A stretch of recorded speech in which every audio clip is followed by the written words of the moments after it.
श्री शिवाय नमस्तुभ्यम हर हर महादेव। पूज्य गुरु जी के बड़ौदा में 7 दिवसीय शिव प्रसाद शिव महापुराण की कथा शुरू हो चुकी है। आज बड़ौदा में हो रही शिव महापुराण कथा का दूसरा दिन है। आज की कथा में गुरुजी ने कुछ बहुत सारे नए उपाय बताए हैं, कुछ विशेष जानकारियां बताई है और कुछ पत्र पढ़कर सुनाए हैं। उनके बारे में आज के इस वीडियो में बताने वाली हूँ। आज की कथा की मुख्य सारी बातें, सारे नए उपाय आपको इस वीडियो में प्राप्त होगी, तो वीडियो को आखिरी तक देखते रहें। आज की कथा में सबसे पहले गुरुजी ने पत्र पढ़कर सुनाया है, जिसे डोली भटनागर ने लिखा था। वे लिखती हैं, गुरुजी मेरे पति को तीसरी स्टेज का कैंसर हुआ था। उनके 30 कीमो हुए। उसके बाद डॉक्टर ने कह दिया इनके पास 3 से 4 साल का समय ही शेष बचा है। आप इन्हें घर ले जाएं, इनकी सेवा करें, इनके साथ रहें, इन्हें खुश रखें। उसके बाद मेरी बुआ ने मुझे आपकी कथा के बारे में बताया, पशुपति व्रत के बारे में बताया। तो मैं शिवलिंग पर जल चढ़ाती, बेलपत्र चढ़ाती, जल झेल कर लाती और बेलपत्र औषधि बोलकर लाती और दोनों अपने पति को देने लगी।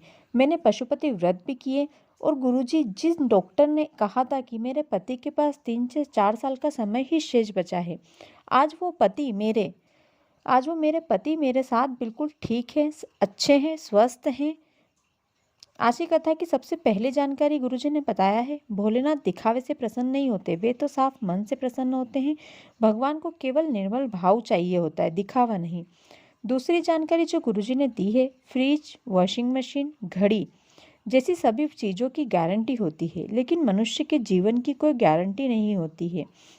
इसका एग्जाम्पल गुरुजी ने बताया है कि जिस बच्चे की याद में ये बड़ौदा की शिव महापुराण कथा हो रही है, उस बच्चे काव्य की जन्म कुंडली उसके परिवार वालों ने बहुत सारे ज्योतिष्य को, बहुत सारे पंडितों को दिखाई थी। सभी ने उसकी उम्र लगभग 85 साल की बताई थी। इसके अलावा ये भी कहा था कि ये जिंदगी में बहुत उन्नति करेगा, देश विदेश की यात्रा करेगा, लेकिन उसकी मृत्यु बहुत ही कम उम्र में, बहुत छोटी उम्र में हो गई है। तो उन्होंने गुरुजी से पूछा कि गुरुजी, सभी पंडितों ने तो कहा था कि हमारे बेटे की उम्र 85 साल की है, लेकिन वो इतनी जल्दी शांत हो गया, इसका क्या कारण है? तो गुरुजी ने कहा है कि जिस प्रकार शादी में 50 लाख खर्च करके हम बहू लाते हैं, पर उसकी कोई गारंटी नहीं होती है कि वो अच्छी निकलेगी या नहीं, उसी प्रकार मनुष्य के जीवन की भी कोई गारंटी नहीं होती है। चाहे कोई कितना भी क्यों ना कह ले, मौत जब आनी होती है तब वो आती ही है, चाहे उसे आप 7 तालों में ही क्यों ना बंद कर दो। लेकिन गुरुजी ने कहा है, शिवजी पर चढ़ाए एक लोटे जल की गारंटी जरूर होती है। शिवजी आपका हाथ हमेशा थामे रखते हैं, कभी आपको नहीं छोड़ते हैं। आज की कथा में दूसरा पत्र जो गुरुजी ने पढ़कर सुनाया है, वो दीपा ने बड़ौदा से लिखा है। वो लिखती हैं, गुरुजी बाबा की कृपा से मुझे 16 साल की और 12 साल की बेटियां थीं। उसके बाद कोई संतान नहीं हो रही थी, 10 साल हो गए थे। लोग लड़का नहीं होने पर ताने मारते थे और अपशब्द कहते थे, बार बार मुझे परेशान करते थे। डॉक्टर से जांच करवाई तो डॉक्टर ने भी मना कर दिया कि 10 साल हो गए हैं, अब तुम्हें संतान नहीं हो सकती। यदि तुम टेस्ट ट्यूब बेबी भी करवाती हो तो वो भी सफल नहीं रहेगा। मैं आपकी कथा काफ़ी समय से सुनती आ रही थी, फिर मैंने आपके पशुपति व्रत किए और एक बार कुबरेश्वर धाम पहुंच गई और वहां कथा चल रही थी। मैंने कथा सुनी, कथा में बैठकर बाबा से कामना की कि बाबा मेरी झोली एक बार फिर से भर दीजिए, मुझे पुत्र रत्न की प्राप्ति करिए। फिर वहां से आने के बाद मैं गर्भवती हुई और मेरे यहाँ पुत्र रत्न की प्राप्ति हुई। बाबा ने मेरे ऊपर कृपा करी है। आज की कथा की अगली जानकारी, गुरुजी ने एक कथा सुनाई है गुमन दास की, जिसकी वजह से हमें लड्डू गोपाल के दर्शन हुए हैं। एक बार की बात है, गुमन दास जी रोज प्रसाद बनाकर उसका भोग भगवान कृष्ण को लगाते थे। कुछ कार्य की वजह से उन्हें बाहर जाना पड़ा, तो उन्होंने अपने पुत्र को प्रसाद का भोग लाने को कहा और उसके बाद वो प्रसाद उनके लिए भी बचाने को कहा। लेकिन जब वे घर आए, उन्होंने बेटे से पूछा कि मुझे भगवान का प्रसाद का आचमन करना है, मुझे प्रसाद ला कर दो। तो उनका बेटा कहता है कि वो सब प्रसाद तो सारा भगवान ने खा लिया। कुछ दिन ऐसे ही चलता रहा। एक बार गुमन दास जी ने लड्डू बनाए और वो बेटे से कहा कि मैं पाठ करने जा रहा हूँ, और वो वहीं छुप कर देखने लगे।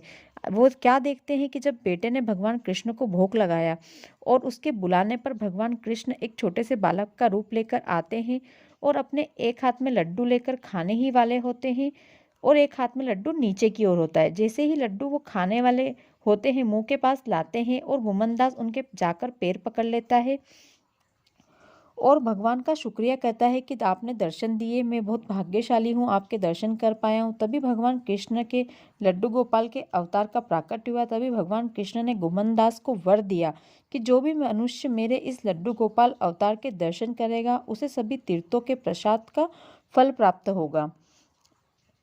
अगली जानकारी, नारद पुराण कहती है यदि आप मंदिर जा रहे हैं या घर में पूजा कर रहे हैं तो आपकी पूजा थाली में रखा जल का जो पात्र होता है, यदि वो पात्र बार बार गिर जाता है या आपके यहाँ कोई अतिथि आए हैं, आप उन्हें पानी पिला रहे हैं और वो ग्लास गिर जाता है, या फिर आप किसी को खाना खिला रहे हैं और तब भी पानी का ग्लास यदि गिर जाता है, तो इसका अर्थ होता है कि जो पूजन कर रहा है या जो भोजन करा रहा है या फिर जो पानी पिला रहा है, उसके घर के पूर्वज प्यासे और भूखे हैं, उन्हें जल और अन्न नहीं मिल रहा है। तो तुमरुका जी ने इसका उपाय बताया है। यदि हमारे घर के पूर्वज भूखे और प्यासे हैं तो एक बेलपत्र लें, उसे शिवलिंग में अशोक सुंदरी की जगह चढ़ाएं और डंडी वाला भाग शिवलिंग की ओर रखें और पत्ती वाला भाग जहाँ से जल गिरता है उधर की ओर रखें। उसके बाद उस अशोक सुंदरी वाली जगह चढ़ाई हुई बेलपत्र पर पंचामृत समर्पित करें और फिर थोड़ा सा पंचामृत उसमें बचा लें और वो बचा हुआ पंचामृत शिवलिंग पर समर्पित कर दें। इसके बाद आपके पूर्वज कभी आपको परेशान नहीं करेंगे। इसका फल उनके भाग में चला जाता है, इसको प्राप्त वे लोग करते हैं। अगली जानकारी, गुरुजी ने बताया है कि विष्णु जी और ब्रह्मा जी को खीर पसंद है, सीखे हुए आटे का हलवा पसंद है। हमारे देवी जो होती हैं उन देवियों को चना, हलवा, शीरा और पूरी पसंद होती है। सत्यनारायण भगवान को केसरिया भात पसंद होता है, लेकिन महादेव को केवल बेलपत्र और पंचामृत बहुत अधिक प्रिय होता है। शिवलिंग के ऊपर चढ़ाया गया पंचामृत औषधि हो जाता है और यह औषधि रोगों को ठीक करता है। अगली जानकारी, जगन्नाथ के मंदिर में के रसोइया और जो प्रसाद बनाने वाले होते हैं उन्हें भगवान की अर्धांगिनी कहा जाता है। भगवान जगन्नाथ अर्धांगिनी कहा जाता है। जगन्नाथ के मंदिर में जब भी प्रसाद तैयार होता है वो अमृत होता है और जो वह प्रसाद को ग्रहण करता है वो रोग मुक्त हो जाता है। आज की कथा में गुरुजी ने बताया है यदि आप सुबह सुबह किसी कार्य से जा रहे हैं और आपको रास्ते में यदि झाड़ू निकालने वाले स्वीपर मिल जाएं तो ये शब्द बहुत शुभ माना जाता है। कहा जाता है कि आप जिस भी कार्य से जा रहे हैं आपको उस कार्य में सफलता मिलेगी, या फिर इसका मतलब ये भी होता है कि आपको आपके घर पर कोई शुभ समाचार मिलने वाला है। अगली जानकारी, शिव महापुराण कहती है यदि कोई कुंवारी लड़की शिव महापुराण सुनती है तो उसको उत्तम वर की प्राप्ति होती है। कोई सुहागिन नारी यदि शिव महापुराण सुनती है तो उसे अखंड सौभाग्य की प्राप्ति होती है। यदि कोई विधवा नारी शिव महापुराण सुनती है तो उसका फल उसके पति के लोक को चला जाता है। अगली जानकारी, देवी भागवत में कहा गया है यदि किसी सुहागन महिला के मांग में सिंदूर भरते समय यदि उस सिंदूर से कुछ हिस्सा उस महिला की नाक पर गिर जाता है तो यह बहुत ही शुभ माना जाता है।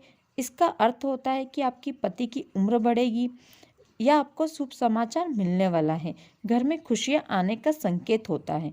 लेकिन यदि वही सिंदूर मांग में भरते समय भूमि पर गिर जाए तो उसे अशुभ माना जाता है। ये आने वाले अशुभ समाचार का संकेत होता है। इसका अर्थ ये होता है कि आपकी आंखों में आंसू आने वाले हैं, कुछ ऐसा होगा जिससे आपकी आंखों में आंसू आएंगे। अगली जानकारी, यदि किसी मंदिर के दर्शन आप करने गए हैं और वहाँ का सिंदूर या कुमकुम जो भगवान को समर्पित होता है यदि वो आपके मस्तक पर लगाया गया है तो उसे कम से कम 2.5 घंटे तक आपके मस्तक पर लगा रहना चाहिए। और यदि आप उसे निकालना चाहते हैं तो किसी कपड़े या नेपकिन से या टॉवेल से नहीं पूछना चाहिए। यदि आप ऐसा करते हैं तो उसका दोष आपको लगता है। आपके मस्तक पर लगा मंदिर का सिंदूर और कुमकुम आपको किसी पुष्प से निकालना चाहिए और उस पुष्प को या तो आप पानी में विसर्जित कर दें या फिर अपने मिट्टी में विसर्जित कर दें या फिर आप अपने घर के गमले में आप रख सकते हैं। अगली जानकारी, जब घर में बहुत अधिक कलेश होता है, जैसे पति पत्नी में झगड़े हो रहे हैं, भाई बहन में झगड़े हो रहे हैं, 2 बहनों में झगड़े हो रहे हैं, 2 भाई में झगड़े हो रहे हैं, सास बहू में झगड़े होते हैं, माँ बेटी में झगड़े होते हैं या माँ बेटे में झगड़े होते हैं, किसी की पति पत्नी की तलाक होने की परिस्थिति तक आ गई है। इस प्रकार यदि घर में आपके बहुत अधिक कलेश हो रहा है तो आपको बटकेश्वर महादेव का पूजन करना चाहिए। बटकेश्वर महादेव की पूजा सदैव बड़ के पेड़ के नीचे की जाती है। उसके लिए आप बड़ के पेड़ के नीचे मिट्टी का जो गोला होता है उस पर यदि आप एक लोटा जल समर्पित कर देते हैं तो यह बटकेश्वर महादेव को समर्पित होता है। आज की कथा में तीसरा पत्र गुरुजी ने पढ़कर सुनाया जो वैशाली जी ने गुजरात से लिखा है। वे लिखती हैं, गुरुजी मेरे पति की जॉब नहीं लग रही थी, बहुत जगह इंटरव्यू दिया फिर भी मैं उनकी जॉब नहीं लगी। मैंने आपके बताए बहुत सारे उपाय किए, पशुपति व्रत भी किए, लेकिन कुछ नहीं हुआ, क्योंकि आप कहते हैं जब फाइल बहुत मोटी होती है तो उसे छुपाने में टाइम लगता है। उसके बाद अभी कानपुर में जो कथा हुई थी आपकी, उसमें आपने एक बहुत विकट परिस्थिति यदि आ जाए तो उपाय बताया है। तो एक बेलपत्र शिवलिंग पर चढ़ाकर, उस बेलपत्र पर 7 लोटे चढ़ाकर अपने मन की कामना करके और वो बेलपत्र अपने साथ अपने घर ले आएं और 11 और 21 दिन बाद उस बेलपत्र का नदी में या मिट्टी में विसर्जन कर दें। हमने आपका ये बताया हुआ उपाय किया और 11वें दिन बाबा ने मेरे पति की नौकरी लगा दी। बाबा ने अपनी कृपा हम पर कर दी। आज की कथा की अगली जानकारी जो गुरुजी ने बताई, शिव के मंदिर में जब भी आप प्रसाद चढ़ाएं तो उस प्रसाद में या तो आप एक बेलपत्र रख दें या फिर उस प्रसाद के 3 हिस्से करके शिव जी को समर्पित करें। यदि हम बेलपत्र नहीं रखते हैं या फिर उसके भाग विभाजित नहीं करते हैं तो वो प्रसाद भगवान शिव के गण को चला जाता है, उसे हम नहीं पा सकते हैं। शिव जी के गण उस प्रसाद का पहला भाग चंदेश्वर, दूसरा भाग चांडुष्का, तीसरा भाग चंडालिका, चौथा भाग विश्वसेन और 5वां भाग चंड का हो जाता है, जिसे कोई आम इंसान नहीं पा सकते हैं।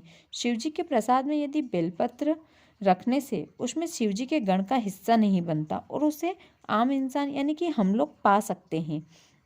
आज की कथा की अगली जानकारी, यदि हम शिव के प्रसाद को नहीं भी खाते हैं और शिव प्रसाद के केवल दर्शन भी कर लेते हैं तो हमारे करोड़ों पाप धुल जाते हैं, हमें उन करोड़ों पापों से मुक्ति मिल जाती है। अगली जानकारी, यदि हमारे ऊपर बहुत अधिक मात्रा में कर्जा हो जाता है या कोई हमारे पैसे लेके चला जाता है, हमें लौटा नहीं रहा है, तो बटकेश्वर महादेव का शिवलिंग का निर्माण करके उसी पूजा अर्चना अभिषेक करके उसका विसर्जन या तो आप मिट्टी में कर दें या फिर पानी में कर दें। आपका कर्जा चुकाने का स्रोत महादेव स्वयं निकालते हैं। बटकेश्वर महादेव की पूजा के लिए बड़ के पेड़ के नीचे पार्थिव शिवलिंग का निर्माण किया जाता है, उन्हें बटकेश्वर महादेव कहते हैं। गुरुजी ने आज की कथा के आखिरी में कहा है कि कल की कथा में गुरुजी पीपल के पेड़ के नीचे कौन सा प्रसाद चढ़ाएं जो हमारे पूर्वजों के भाग को चला जाए, आंवले के पेड़ के नीचे में कौन सी सामग्री चढ़ानी चाहिए जो हमारे धन की वृद्धि करती है, बेलपत्र के नीचे शिवलिंग की पूजा करते समय हम कौन सी सामग्री चढ़ाएं तो हमें संतान की प्राप्ति होगी। इस प्रकार की बहुत अच्छी अच्छी बातें कल की कथा में गुरुजी बताने वाले हैं, तो कल की कथा देखना बिल्कुल भी ना भूलें। यदि आप कल की कथा की कुछ खास जानकारियाँ, कुछ खास उपाय जानना चाहते हैं तो मेरे चैनल को सब्सक्राइब कर लें। कल की कथा का आपको वीडियो इसी चैनल पर मिलेगा। यदि आपको आज का वीडियो अच्छा लगा हो तो वीडियो को लाइक करें, अपने परिवार लोगों के साथ शेयर करें, साथ ही कमेंट में हर हर महादेव, श्री शिवाय नमस्तुभ्यम लिखना ना भूलें। धन्यवाद।